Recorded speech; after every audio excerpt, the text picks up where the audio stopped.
So here's the vast area that we're looking at. There has been some snowmobiles here. Lots of rocks on the shore. You can see my dog's checking it out already. So we're going to venture out here and see how thick it is. Well, it's quite slushy on top and lots of surface water. I've been drilling for a while and I haven't hit through, so we'll keep on trying. So it's quite deep there. It's got to be over, I don't know, 5-6 feet.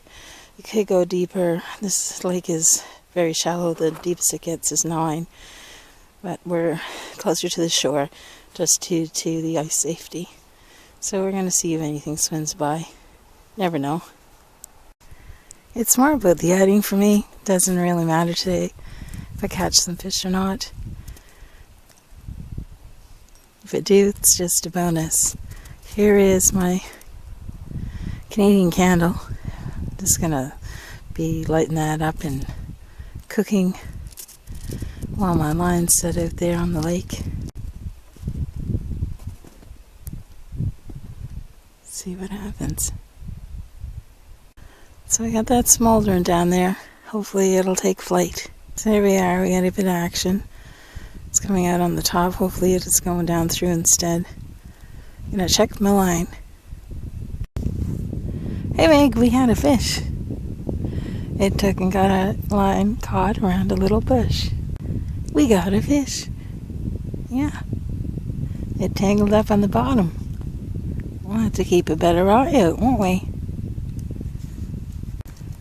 So naturally, the chickadees are already here investigating because they know there's food. What we're going to do is we're going to make kind of like a pizza sub sandwich before we make any dessert.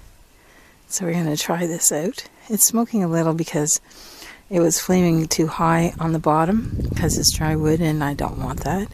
So that'll clear up in a moment. So once in a while you have to have a cheat meal. And here it is. Not much for processed foods. But it's kind of like a pizza sandwich. What you do first is spread some tomato sauce or spaghetti sauce on your bread. We have like a French bread in squares. Then you put on some pepperoni or any kind of garlic sausage, whatever you like, and then add some cheese of your choice. Put the cap on. You can do it open face and then do it up like a grilled cheese sandwich. I'm going to try it this way. It's my first time. I'm going to fold it up and put it in the foil and see if it melts up and heats up. What happens? Now, while I was busy doing this, I had a pretty big nibble on my line. So I guess there's a rule. You cannot be making lunch and fishing at the same time unless they're both in the same spot. There we have the pizza sandwich roasting up. And my dog is right here checking out the situation. I forgot that I had some beef jerky with me, and that'll keep her along my side. And I like it when we're in a spot where I don't have to hook her up on a leash. Pets should have their freedom if they're behaved. Sometimes she gets a little curious, but for the most part, she's pretty good. So there we got my line. Had a really good tug there earlier while I was busy over here. Another hit. So we got it back. We'll have to keep an eye on it. It's barbless hooks, so if they're not staying on, it's because you're not putting the tension. That cheese is melting. So here's my pizza sandwich. It's a little scorched there on the side from my distraction. I ran into the fishing hole.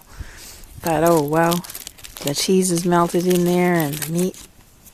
So, and it would be helpful if I took my gloves off. Not bad. Not bad at all.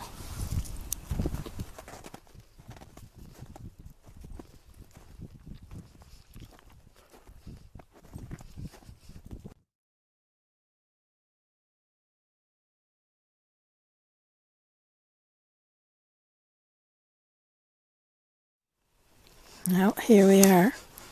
I have to give that a few tugs to get the crows around already. See if we get anything.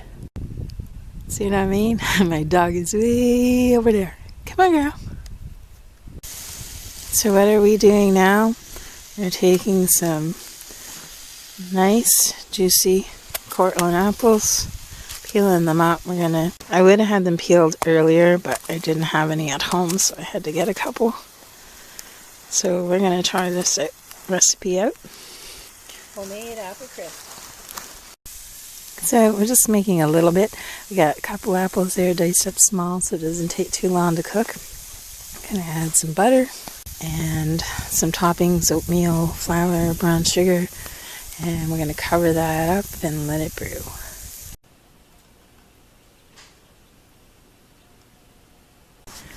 So we got some butter, we got the cinnamon, we got the brown sugar and the flour and some oatmeal.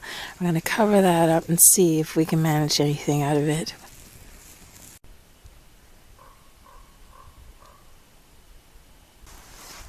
So while we're waiting, we should try to make some snow cones. Well, snow ice cream. We're going to have vanilla. We have some condensed milk, but we're going to put some Jello powder in it. I've never made this before. I've always churned it in one of the ice cream containers. I've done it that way, but not just in a bag. So you're going to take this powder. I'm going to take that. Going to open that up and add it to a bag that I have a little bit of sugar in. Not a lot because the condensed milk is already sweet. And it says to use 8 to 12 cups of snow. So we've got a spot here. This looks pretty darn clean. It's a little crusty on top, so maybe we'll do this out. I know this, yeah, there's the good stuff. I know this cup takes around 3, but it's snow, so I'm going to say that it takes around 2, so that's 4, 6, and 8. Because if you put too much snow, it's going to not be creamy. I just want to mash this up a bit. As you can see, there's going to melt. I want to do that before I put in my condensed milk. And get that shaking up pretty good. So I'm going to put in that condensed milk and keep shaking this around and see what happens.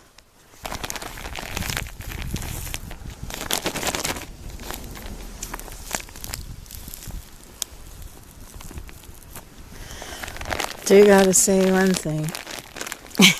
It sure is messy doing it this way. If I had a choice, I'd be doing it in a bowl next time or a container. Wow. And it's cold on the fingers. We got that apple crisp coming along. It's working out fine. It's got a little crispy on the edges, the inside, but it's going to be perfectly fine. Just let that cook a little longer. It's bubbling nice. The apples are melting right down with that butter. And the ice cream, there it is. I had to put extra gloves on to do it, but I had a little taste of that. And it is fabulous. Very rich vanilla. So we're going to be putting that on top of that apple crisp. Nature's given me this great gift of this nice flat rock table. I've put some warm coals on top of the lid to make the apple crisp a little browner. The ice cream is waiting. It'll soon be time to dish up. Well, there, as you can see, the apple crisp has hot up quite nicely. The coals weren't quite hot enough for the top, but it's still all cooked through. So we're going to add a little bit of that good ice cream on top. Should really have a really big spoon for this, but I don't. It looks really good. And I know it's going to taste good. It's got to be the messiest meal.